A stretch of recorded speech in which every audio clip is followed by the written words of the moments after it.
Mic पहले के बोलो। अभिशाप है बिहार के लिए, क्या अभिशाप है या फिर वरदान? नहीं, जाति की बात कर रहे हैं कि जाति जनगणना की बात कर रहे हैं? नहीं, बिल्कुल नहीं। अभिशाप क्यों है? किसी भी, पहली बात कि बिहार में जो काम हुआ जातियों की संख्या को गिनने का, वो जनगणना नहीं है, वो सर्वे है। जनगणना कराने का अधिकार राज्य सरकारों को नहीं है, जनगणना केंद्र का मामला है।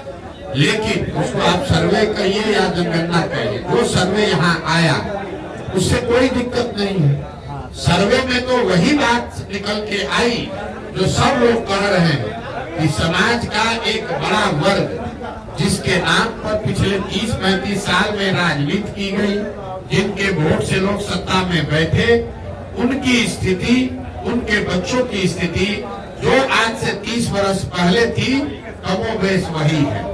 जातीय जनगणना सर्वे का जो राजनीतिक फायदा उठाने की लोग कोशिश कर रहे थे, पिछले 1 साल से हम कह रहे हैं इसका कोई राजनीतिक फायदा नहीं हो सकता है। और उसका परिणाम ये है, आप देख लीजिए कि जातिगत जनगणना और सर्वे को देशव्यापी मुद्दा बनाकर भाजपा से लड़ने का दावा करने वाले नीतीश कुमार खुद ही अपना दल छोड़कर भाग गए भाजपा की शरण में। अगर जातिगत सर्वे का कोई चुनावी असर होता तो नीतीश कुमार छोड़कर भागते नहीं। तो ये सीधा दिखाता है, कोई भी सर्वे, कोई भी जनगणना अगर आप करते हैं, समाज के विभिन्न भागों के वर्गों की स्थिति के बारे में अगर सरकार को उसके बारे में बेहतर जानकारी होती है तो उसमें कोई नुकसान नहीं है। लेकिन सिर्फ जानकारी हो जाने मात्र से लोगों की स्थिति नहीं सुधरेगी। ये जनगणना का विषय नहीं है। पूरे देश को मालूम है कि बिहार देश का सबसे गरीब राज्य है। ये जानकारी तो सरकार के पास है, तो उससे क्या यहाँ गरीबी खत्म हो गई? पूरे देश को मालूम है कि बिहार सबसे अशिक्षित और बेरोजगार राज्य है, तो क्या यहाँ उससे शिक्षा की स्थिति सुधर गई? ये तो ऐसे हुआ कि आप पुस्तकालय में, लाइब्रेरी में जाइएगा, आपको सारे किताब रखे हुए, उससे आप ज्ञानी थोड़े ना हो जाइएगा, आपको सही किताब पढ़ना भी पड़ेगा।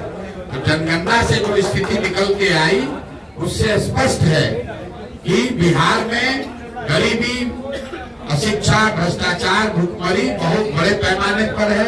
और जिन वर्गों के नाम पर लालू जी, नीतीश जी ने पिछले 30 वर्ष में राज किया, उन वर्गों के लोगों को इसका कोई लाभ नहीं मिला है। ये बात पहले उनके विरोधी कहते थे। जनगणना कराकर नीतीश कुमार, लालू यादव ने वो कीचड़ अपने आप अपने मुंह पर लपेट लिया। ये स्वीकार कर लिया कि जिन वर्गों के प्रतिनिधित्व की, आवाज की, एम्पावरमेंट की बात कर रहे थे, उन वर्गों को पिछले 30-35 साल में कोई लाभ नहीं मिला। ये जो कहा जा रहा है कि सत्ता में जो लोग बैठे हैं, तो भाई ये बताइए कि अगर जो समाज में अति पिछड़ा है, जो वंचित है, जो मुसलमान है, दलित है, महादलित है, अगर उसको लाभ नहीं मिला तो उसके लाभ का हकमारी किसने किया? जो लोग सत्ता में बैठे हैं उन्होंने तो किया। तो सत्ता में 32 साल से बैठा कौन है? लालू और नीतीश। तो अगर हकमारी हुई तो सबसे बड़ी हकमारी लालू और नीतीश ने की है। इनको किसने रोका है? आज अभी सरकार में थे लालू नीतीश, साथ में किसी अल्पसंख्यक को गृह मंत्री बना देते, उप मुख्यमंत्री बना देते। तो जब सरकार बनी तो मुसलमानों के वोट से आरजेडी जो अपनी राजनीति करती है, उन्होंने मुसलमानों को एक भी विभाग नहीं दिया। अभी राज्यसभा में अपना भेजे हैं एमपी, राज्यसभा में किसी मुसलमान को नहीं भेजा। मुसलमानों को भाजपा का डर दिखाकर वोट लिया, लेकिन उनको प्रतिनिधित्व नहीं दी, भागीदारी नहीं दी। तो किसने हकमारी की? भाई प्रशांत किशोर तो है नहीं, कांग्रेस तो वहाँ है नहीं, सत्ता में है आरजेडी, और मुसलमानों ने वोट दिया है आरजेडी को। और उसके बावजूद अगर आरजेडी आपको हक नहीं दे रही है तो आपका हकमारी वही कर रहे हैं। यही हाल नीतीश कुमार ने किया। 15 साल से अति पिछड़ा दलित, महादलित का वोट लिया, लेकिन कितने अति पिछड़ों को कोई विभाग दिया? कितने अति पिछड़ों को सामाजिक राजनीतिक जगह दी?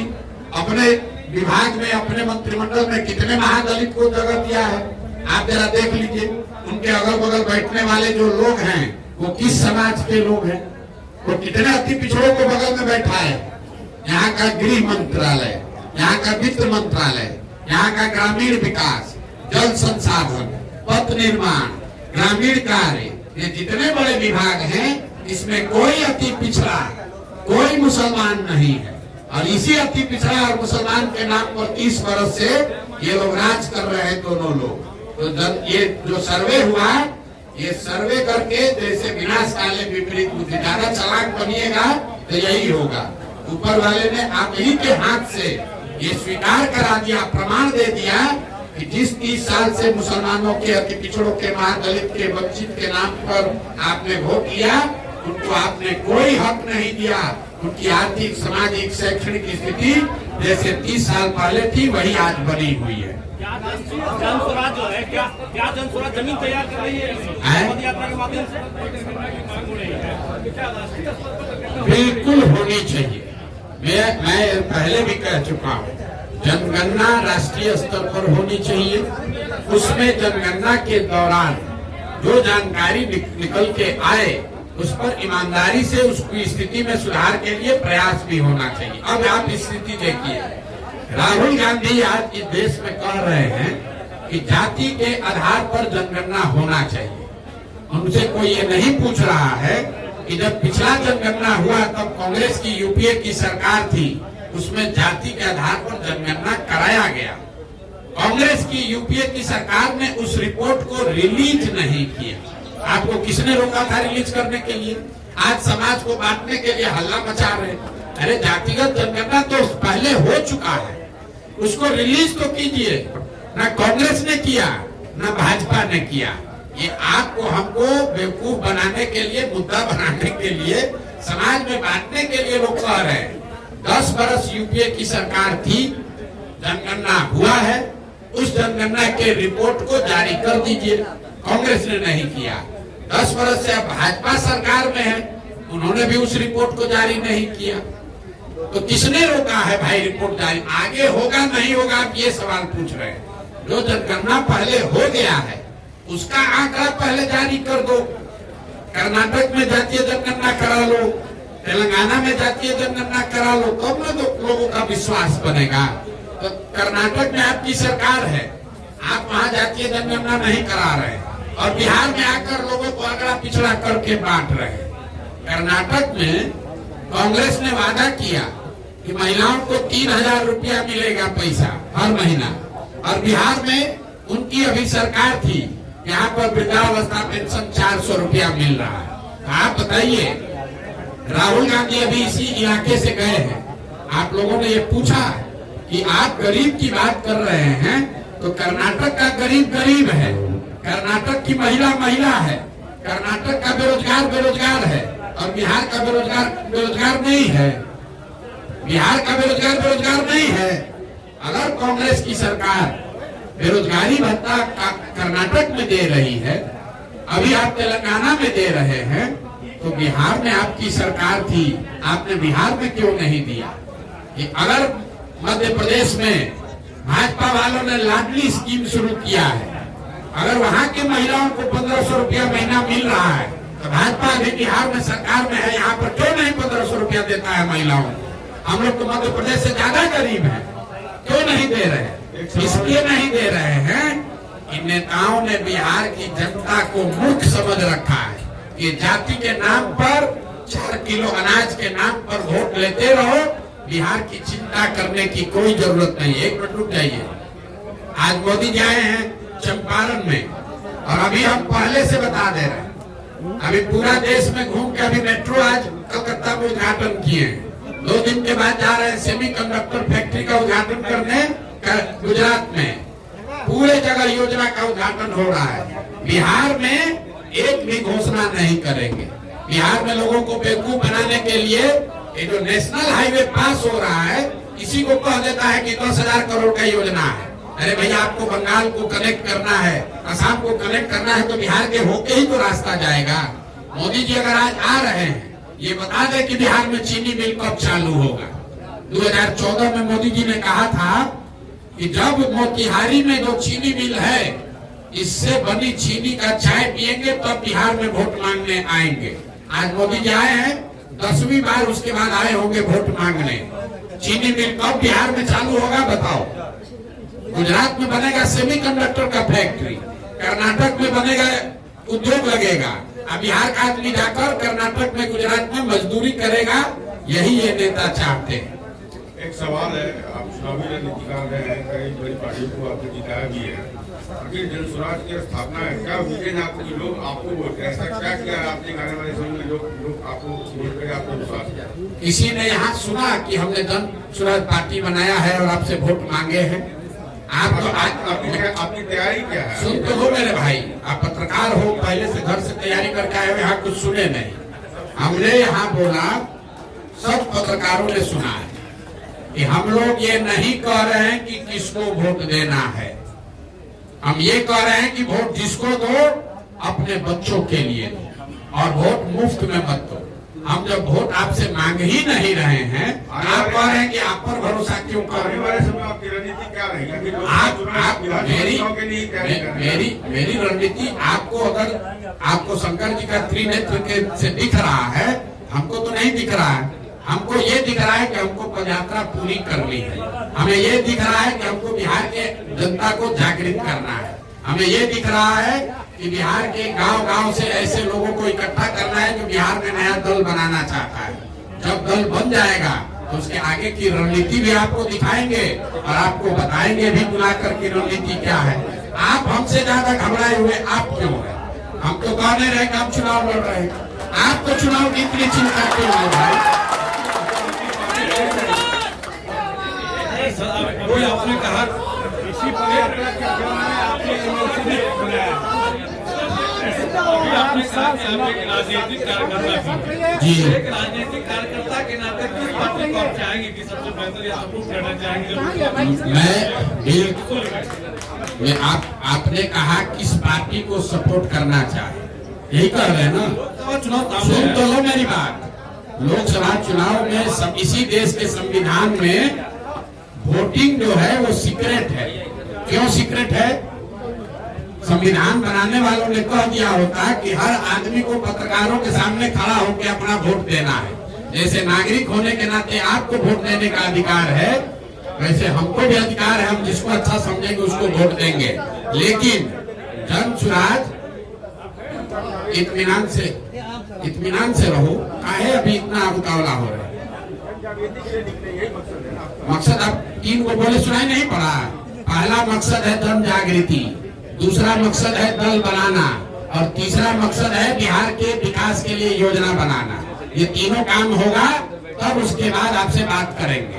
18 अब करेंगे नहीं, 18 महीना से कर रहे हैं। जितने 75 साल में किसी ने मेहनत न की हो, 18 महीना से अपना घर परिवार छोड़कर गांव-गांव घूम रहे हैं। इसके बावजूद आप कह रहे हैं कि आप ऐसे घूम रहे हैं, आपकी समझ ज्यादा है, हमारी कम है। मेरा 2 सवाल था। पहला कि आधा बिहार आप घूम चुके हैं जी, क्या आपको इस उद्देश्य से चलना है, उसका आउटकम दिख रहा है? आउटकम, अगर आपको आउटकम आप क्या चाहते हैं? हमारे जो 3 उद्देश्य हैं, जो है मुझे ऐसा लग रहा है कि गांव-गांव में जहां पर भी हम लोग गए, लोग इस बात को मान रहे हैं। मान नहीं रहे तो हजारों की संख्या में जुड़ कौन रहा है? अभी हम यहाँ आए हैं, यहाँ कौन जुड़ा है? हम यहाँ कोई सांसद तो है नहीं, विधायक है नहीं, कुछ रेबड़ी बांटे नहीं, गाड़ी बस भेजे नहीं, लोग क्यों आ रहे हैं? गांव-गांव में लोग समझ रहे हैं कि नहीं, अगर बिहार में सुधार करना है तो जब तक लोग यहाँ अपने आप में सुधार नहीं करेंगे तब तक सिर्फ दलों को बनाकर वोट देने, जिताने, हराने से बिहार में सुधार नहीं होगा। दूसरी बात आपने कहा, दूसरा जो उद्देश्य है दल बनाने का, तो जब पदयात्रा शुरू की थी तो मेरा लक्ष्य था कि हर प्रखंड से 20 लोगों को निकाला जाएगा जो नया दल बनाना चाहते हैं। पदयात्रा का लक्ष्य था हर प्रखंड से 20 लोगों को चुनकर निकालना जो नया दल बनाना चाहता है। आज जहाँ पदयात्रा हो गई है वहाँ पर 2000 से 2500 लोग ऐसे हैं जो नया दल बनाने के लिए इसमें जुड़ रहे हैं। आप देख रहे हैं कटिहार में आपके यहाँ मैं आया हूँ, अभी हम यहाँ पदयात्रा किए नहीं है और अभी हजारों की संख्या में लोग जन स्वराज से जुड़े हुए हैं। तीसरा, आपने कहा कि जो आपको क्या दिख रहा है, हर गांव में जहाँ हम लोग जाते हैं लोग अपनी समस्या बता रहे हैं, लिखवा रहे, ये समझा रहे कि क्या करने से दशा सुधरेगी। तो मैं पदयात्रा और मेरे प्रयास को इन्हीं 3 बिंदुओं पर जांचता। इसके आगे चुनाव में क्या होगा, कौन सा चुनाव लड़ा जाएगा, जब दल बनेगा चुनाव लड़ेंगे तब उस समय उसको नाप लेंगे। अभी तो इन 3 उद्देश्यों से जो पदयात्रा कर रहे हैं उस पर दिख रहा है कि जनता में इसको लेकर उत्सुकता या बेहतर समझ बन रही है। दूसरी बात हम करना चाह रहे थे कि आपको जो कि पॉलिटिकल एनालिसिस करते हैं, राजनीतिक रणनीति कर रहे हैं, तो अभी जो सुप्रीम कोर्ट फैसला दिया है इलेक्ट्रल बॉन्ड को लेकर के 10 मार्च तक SBI को दिया है कि वो रिपोर्ट चुनाव आयोग को देगी, लेकिन SBI कल डिमांड कर रहा था कि हमको जून तक का समय चाहिए। आप क्या इसके बारे में समझ? भैया, जो लोग इलेक्टोरल बॉन्ड के बेनिफिशियरी है, इसको ध्यान से सुन लीजिए। जिन लोगों को इलेक्टोरल बॉन्ड का, जिन पार्टियों को सबसे ज्यादा लाभ मिला है, वो क्यों चाहेंगे कि चुनाव से पहले ये पंडोरा बॉक्स खुल जाए कि किस पार्टी को किस उद्योगपति ने पैसा दिया। इसीलिए आप देख रहे हैं कि SBI जाकर ये कह रही है सुप्रीम कोर्ट में कि इसको जून तक का समय दिया जाए, ताकि लोकसभा का चुनाव निपट जाए, जीत कर लोग आ जाएं, जिसको जीतना हारना है हो जाए, उसके बाद रिपोर्ट लिखते रहिए, बहस करते रहिए, कोई सुनने की बात। ये तो स्पष्ट है कि जून तक का समय मांगने का क्या मतलब है। भाई, जितने लोगों ने बॉन्ड खरीदा है वो जानकारी कंप्यूटर में है।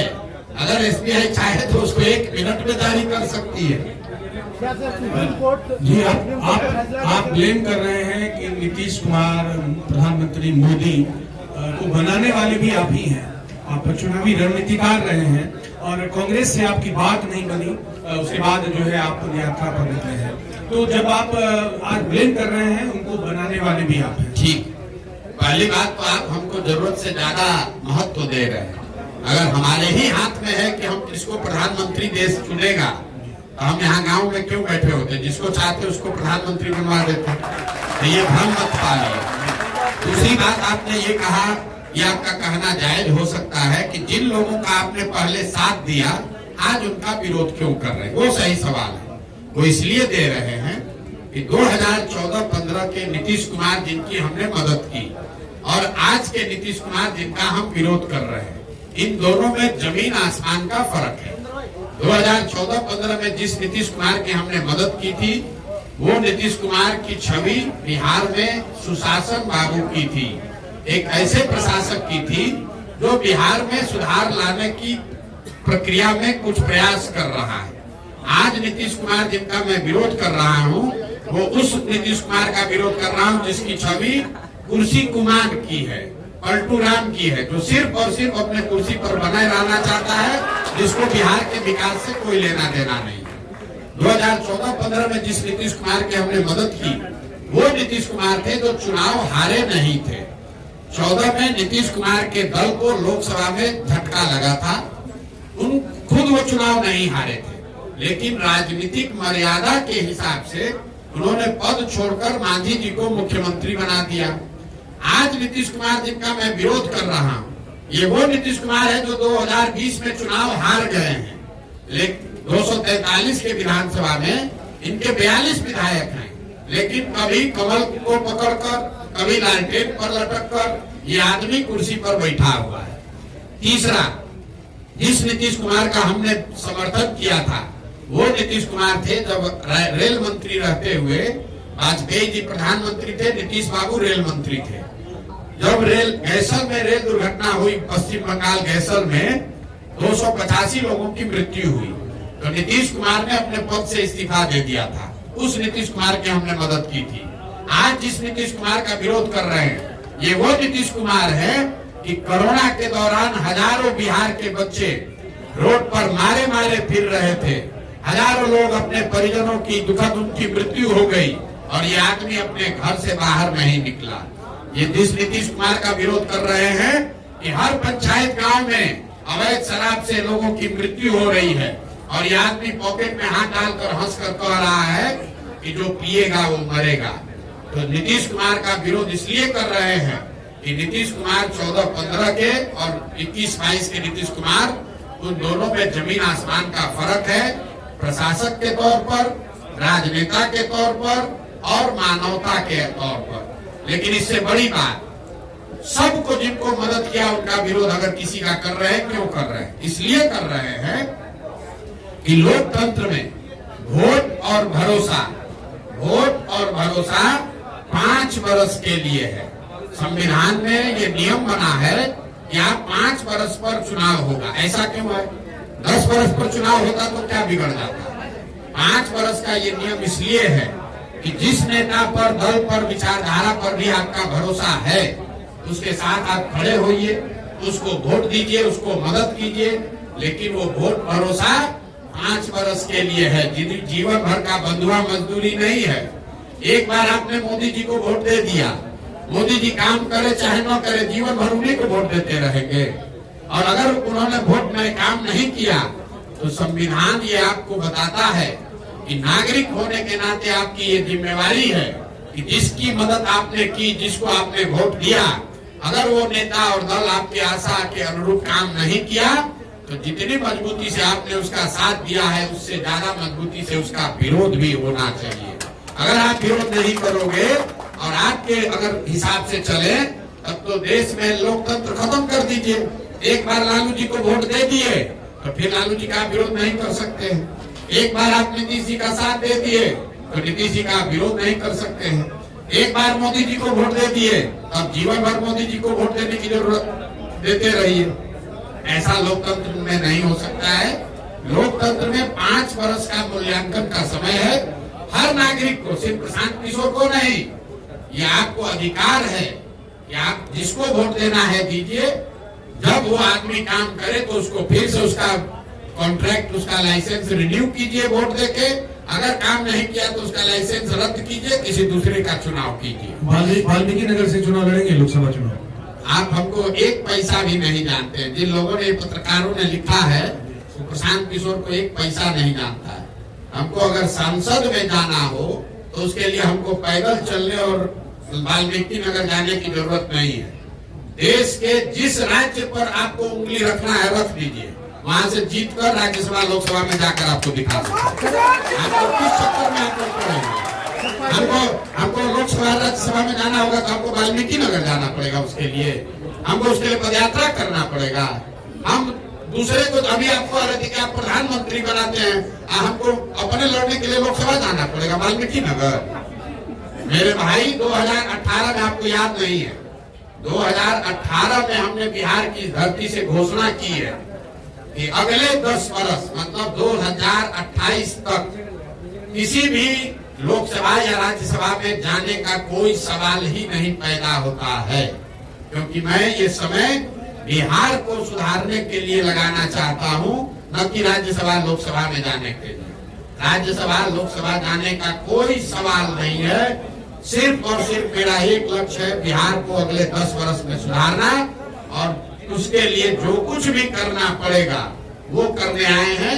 वाल्मीकि नगर में चुनाव लड़ना और रक्सौल से चुनाव जीतना, ये चिंता दूसरों को करने दीजिए, हमारी चिंता वो नहीं है। सर, पैदल यात्रा जैसे आपका खत्म हो जाएगा, क्या आप बिहार में चुनाव लड़ेंगे? मेरे भाई, जब पदयात्रा का उद्देश्य ही यही है कि दल बनाया जाए, तो दल बनाकर उसके बाद लंगर तो चलाएंगे नहीं। अगर रात पदयात्रा के बाद दल बनेगा तो निश्चित तौर पर उसके बाद जो चुनाव होगा वो चुनाव लड़ा जाएगा। अब नीतीश कुमार की स्थिति क्या होने वाली है सर? नीतीश कुमार के बारे में हमने आज से 4-5 महीने पहले कहा था कि महागठबंधन से अगर चुनाव लड़ेंगे तो 5 भी लोकसभा उनको नहीं मिलेगा। अब आजकल वहां से डर के मारे भागे, हमारी बात सुनकर पार्टी में खलबली मची, भागे वहां से। उनको मालूम होगा भैया प्रशांत किशोर कह रहा है तो 5 को सीट तो नहीं मिलेगा। अब जहां गए हैं, अब नई भविष्यवाणी आपको उनके लिए कर दी है। नीतीश कुमार अगर एनडीए में लड़े, महागठबंधन में लड़े, अकेले लड़ जाए, 2025 में अगर बिहार का विधानसभा का चुनाव, याद रखिए, इसको रिकॉर्ड कर लीजिए, 2025 में अगर विधानसभा का चुनाव हुआ तो नीतीश कुमार चाहे भाजपा के साथ लड़े, महागठबंधन के साथ लड़े कि अकेले लड़ जाए, उनके दल को, जदयू को 20 विधायक नहीं आएगा। अगर आएगा तो बिहार की जनता के सामने खड़ा होकर ये गलती के लिए माफी मांग लेंगे। नहीं आ सकता है। दो बातें कही हमने, 25 में चुनाव हो और नीतीश कुमार जिस भी फॉर्मेशन में लड़ना है लड़ ले, जदयू को 20 विधायक नहीं आएगा लोकसभा में। सर एक लोकसभा में उनका क्या है भाई, लोकसभा तो मोदी जी लड़ रहे हैं, जब नीतीश कुमार को कौन पूछ रहा है? कोई लोग ही नहीं है, न लालच है। आपने कहा कि हम ना कोई पार्टी बना रहे हैं, ना हमको सांसद का लड़ना है सांसद। तो फिर सर लोग क्या समझे, क्योंकि आज तक जितने भी लोग आए किसी न किसी प्रकार से हम बिहारियों को ठगा है। तो सर न आपको कोई लोभ नहीं है, न लालच है, तो फिर महात्मा गांधी बनने के रास्ते पे चले हुए हैं क्या? हम बिहार के वो लड़का है, बिहार के वो बेटा है जो ये समझता है कि बिहार में सुधार के लिए हमें मेरे पास जो भी शक्ति बुद्धि साधन भगवान ने दिया है, मुझे वो सब दांव पर लगाने की जरूरत है। ऐसा हम इसलिए समझते हैं कि इसी मिट्टी में हमारा जन्म हुआ है। अगर हमारी हिम्मत नहीं होगी बिहार में सुधार करने की या सुधार के लिए प्रयास करने की, तो बिहार में किस बेटा की हिम्मत होगी ये प्रयास करने की, आप हमको बता दीजिए। और अगर हम नहीं करेंगे तो दूसरा कौन करेगा? ये बिहार की मिट्टी का कर्ज है, उस कर्ज को अदा करने के लिए ये काम कर रहे हैं। एमएलए एमपी बनने के लिए नहीं कर रहे हैं। फिर से आपको दोहरा देते, देश में शायद ही कोई ऐसी पार्टी है, कोई राज्य है जो जिसको हम जाकर कहे कि हमको एमएलए विधायक मंत्री बना दो और हमको कोई ना कहेगा। लेकिन हमारा लक्ष्य वो नहीं है। हमारा जीवन का लक्ष्य है अगले 10 वर्ष में बिहार को देश के 10 अग्रणी राज्य में शामिल कराना, और उसके लिए जो कुछ भी करना पड़ेगा वही करेंगे। जब हम आकर ये अभियान शुरू किए, आप में से बहुत सारे पत्रकारों ने कहा अरे कितना दिन चलेंगे, ये तो भाग जाएंगे। 18 महीना से चल रहे हैं। आप भरोसा रखिए, यहाँ खड़ा होकर देखिए, अगर 18 साल भी लगेगा तो भी पीछे हटने वाले नहीं है। आप प्रशांत किशोर को नहीं जानते, आप प्रशांत किशोर को नहीं जानते। एक बार जिद करके ठान लिया तो दुनिया की कोई ताकत हमको इससे हिला नहीं सकती। सर कोई नहीं हिला सकता। सर एक सवाल है सर, प्रशांत किशोर है कौन? यहाँ बिहार के बेटा है। दूसरी सवाल, पद यात्रा या पद के लिए यात्रा? मेरे भाई एक ही सवाल को कितने बार घुमाओगे? लगातार पूरे देश में कहीं न कहीं यात्रा का दौर चला हुआ है। कभी न्याय यात्रा, तो कभी जन विश्वास यात्रा, तो हर लोग कहीं न कहीं अपने पद के लिए यात्रा कर रहे हैं। तो आपकी यात्रा को क्या समझा जाए? अब आपकी समझ पे मुझे हंसी भी आ रही है और तरस भी आ रहा है। हम 18, आपने कहा कि देश में कई यात्राएं चल रही है। कौन आदमी देश में 18 महीना से गांव-गांव चल रहा है, उसका नाम बता दीजिए। कौन आदमी चल रहा है देश में गांव-गांव जिसका कोई दल नहीं है? कौन आदमी चल रहा है यात्रा पर या जनता के पास जा रहा है जो ये कह रहा है कि हमको वोट नहीं देना भैया? कौन आदमी, सुनो बात मेरी बात, कौन आदमी है जो बिना सुरक्षा के, बिना सिपाही के, बिना लाभ के चल रहा है? आप यहाँ खड़ा होकर भैया 100 लोग कर रहा है।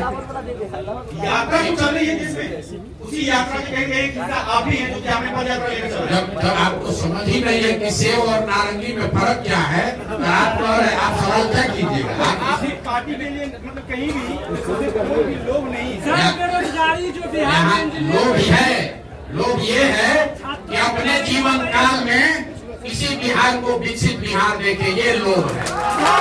ये लोग है कि अपने जीवन काल में ऐसा दिन देखे कि गुजरात महाराष्ट्र से लड़के आकर बिहार में काम करें, ये लोग है। लोग ये है कि बिहार के बच्चे बाहर जाए तो कोई बिहारी करके गाली न दे, ये लोग है।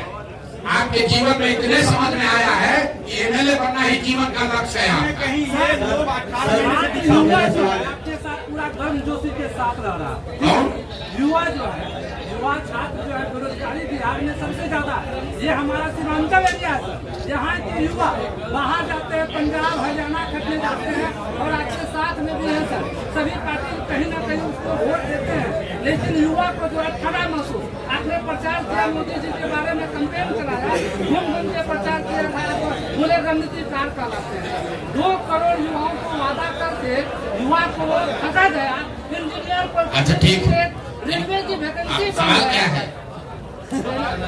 युवा को वैकेंसी क्यों अच्छा, नहीं? सुन लो। युवा रोजगार अच्छा क्यों? मेरे भाई, आप बिहार में पत्रकारिता करते हैं, युवा बहुत परेशान है। यहाँ का बूढ़ा आदमी कौन सुखी है वो दिखा दो, कौन महिला यहाँ पर अच्छी है वो दिखा दो, कौन बच्चा यहाँ पर पढ़ रहा है वो दिखा दो। समाज का कौन सा वर्ग बेहतर है कि युवा ठगा महसूस कर रहा है? यहाँ तो पूरा बिहार ही ठगा महसूस कर रहा है। आप युवा के लिए उछले जा रहे हो। युवा है सर। अरे मेरे भाई, अगर ऐसा है, अरे सुनो ना, क्या सेवा करोगे? अपना ठिकाने नहीं है, सेवा क्या करोगे? यहाँ का बच्चा अगर बढ़िया पढ़ रहा होता तो आप कहते कि भैया बच्चा सब तो पढ़ रहा है, युवा को रोजगार नहीं मिल रहा। अगर यहाँ के बुजुर्ग की सरकार चिंता कर रही होती तो आप कहते बुजुर्गों का दोष हो रहा है, युवाओं के लिए नहीं हो रहा है।